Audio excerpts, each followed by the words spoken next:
ये आपको शायद एक और लाइफ ऑफ पाई या कास्टअवे लगे, पर ये फिल्म नहीं है। न ही लेफ्टिनेंट कमांडर अभिलाष टोमी के साथ कोई शेर उनकी सेलबोट महादेई में था, जो उनकी पूरी दुनिया का चक्कर लगाने वाले सफर में उनका साथ दे सके। 6 महीने तूफानी समुद्र का सामना अकेले और बगैर रुके, सिर्फ 1200 लीटर पानी और कुछ पुर्जे। कमांडर टोमी अपने खुद के स्किपर, नेविगेटर और जब जरूरत पड़ी तो खुद के इंजीनियर भी थे।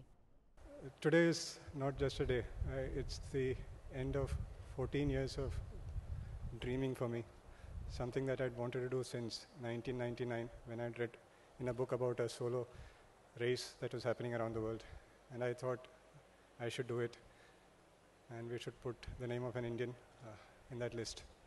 महादेई पर पहले सवार कमांडर दिलीप ढोंडे और वाइस एडमिरल मोहन अवाठे से प्रेरणा लेकर डॉर्नियर के इस मैरीटाइम रिकॉनेसेंस पायलट ने रॉबिन्सन क्रूसो की तरह अपना सफर बिना डरे शुरू किया, जो पिछले साल 1 नवंबर को शुरू हुआ और राष्ट्रपति द्वारा शनिवार को मुंबई में उनकी और उनकी शानदार बोट के स्वागत के साथ खत्म हुआ।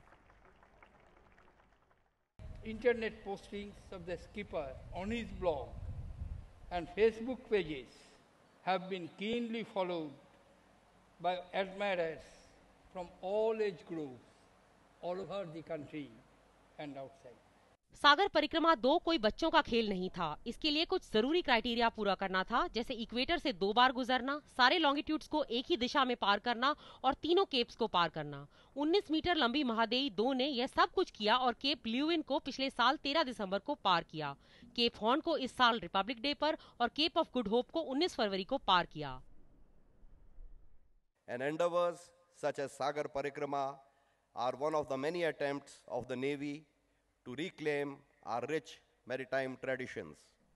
फाइबर ग्लास से बनी महादेई का नाम गोवा और कर्नाटका में बहने वाली मंडोवी के नाम पर रखा गया है। रत्नाकर डांडेकर द्वारा बनाई गई इस कश्ती ने 22,000 नॉटिकल माइल की जंग के बाद फतेह हासिल की। नई दिल्ली से मैं नंदिता डागर, डीडी न्यूज के लिए।